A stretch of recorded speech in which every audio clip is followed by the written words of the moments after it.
This week, Toyota has brought us something a little bit different. It's the GR Supra Manual.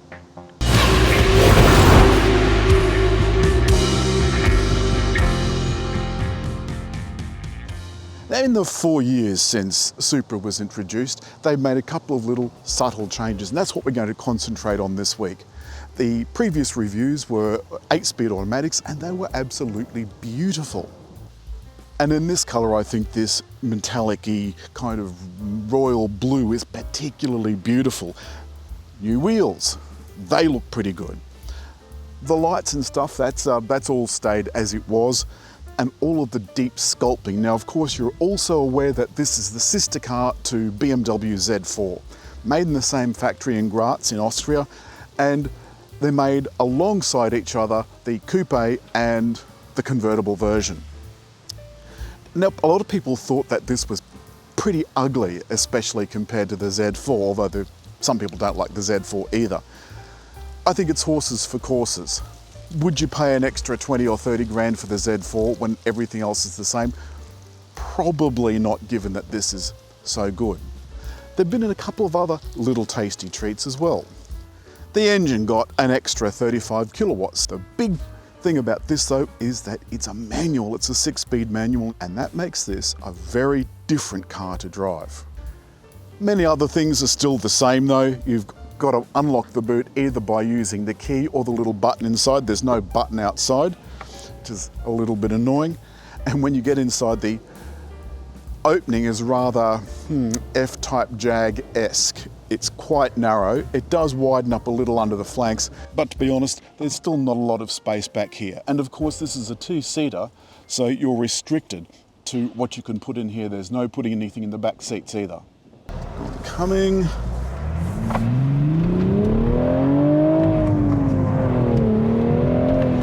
Now, 285 kilowatts may not sound like much. This is a very small car, relatively speaking. And it really gets moving. Of course, all that power is to the back wheels. And a rear-wheel drive manual sports car is now as rare as rocking horse poo. I mean, watching some people drive a manual is like watching two teenagers on their first date fumbling about in each other's gussets looking for glory. It's absolutely horrific. It's just one of those skills that we're slowly losing. There's still enough BMW in this to give it BMW class.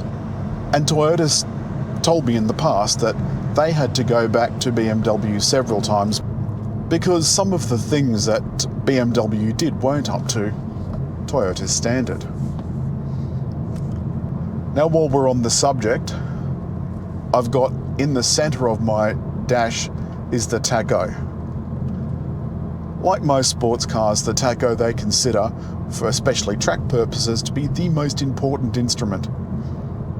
Personally, I like to know how fast I'm going. In the middle of the tacho is a gear indicator, and unlike the 86, which seemed to be a little behind, this one is absolutely spot on. The moment I change gear, it changes. There is a little noise in the cabin, and we'll see that later on the highway. But honestly, this is just not putting a foot wrong. All week, I've driven it in some rain. We've had just about everything this week. The only thing we haven't had is a plague of locusts. But I've driven it in rain, and I've driven it in a fairly loose sort of gravel. You do have to be careful in that because it does get a bit tail happy. But on this beautiful road, this is proof that you don't have to drive fast to have fun. You can just sit here doing the speed limit, and it's a fairly slow speed limit. They've got tons of cameras in here, it's just that it's achingly beautiful. There's enough torque in the engine that you don't have to change down every 5 minutes, just like changing down. When you do, it rev matches. Can't hear that. Can't hear that.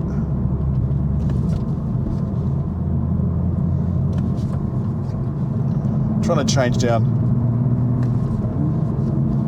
You might have just heard that. It's easier to hear at lower speeds when there's not so much tyre noise. You can hear it give the engine a little blip. And it's meant to make gear changes easier. It's easier on everything, easier on the engine, easier on the gearbox, easier on the clutch. And certainly on a track you really notice it. And the sound has a lovely throaty tone to it. A little jiggle as I hit a imperfection in a corner, but that's okay.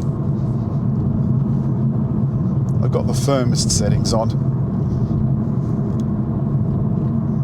Now we're coming up to some fairly tight bends. Always happens on this road.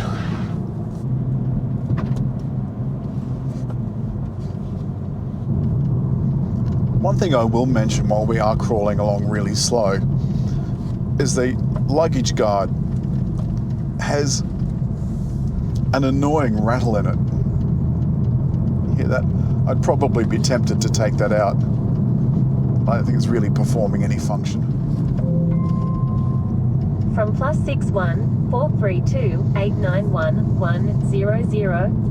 Hello Alan, Smiley Haley here from Cameo. I'm home now so can pop by anytime. Let me know where and when, and sent a smiley emoji.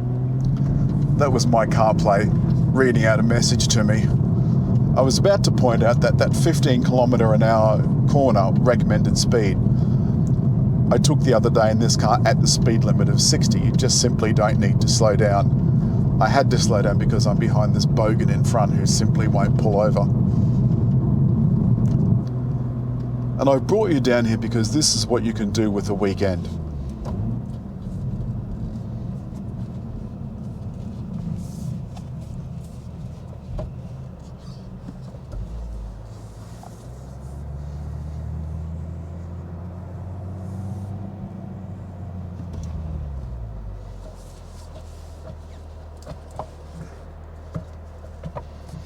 One thing I found is it is a little difficult to get into reverse if you're not quite used to it, and I'm not. It's the other thing too, this screen is quite small. I mean, the diagonal is quite wide, but the screen itself, the real estate for the pictures and so forth, is quite small. All right, come with me and have a look at this. If I operate myself out of the car. All right. You can see over there, that's the Seacliff Bridge. Absolutely beautiful. That's where I'll be getting my coffee from. Now I'm at 110, and because it's, or a little bit under 110, and it's this relatively smooth tarmac, so it's a relatively quiet cabin. Now I'm in 6th. I can set my cruise control if I wish, but the cruise control is not smart cruise control. Very few of the manual cars that I've had have got smart cruise control. The speed sign recognition quite rightly recognised 110 kilometres an hour, asked me to press set, so I press set and off I go. So what's the verdict on this absolutely stunning Supra Manual? Well, I can tell you that the gearbox is a delight. It's delightful. Even in city traffic, it's beautiful to use. It's light. There's plenty of power and oomph. It feels so nimble. It looks the part, and even when it's standing still, looks like it's going fast. I mean, not everybody is going to be able to afford it, but then you know that before you go into the dealership. That's all this week from Toyota's fabulous Supra Manual. As always, hit like, leave a comment, and just there to subscribe.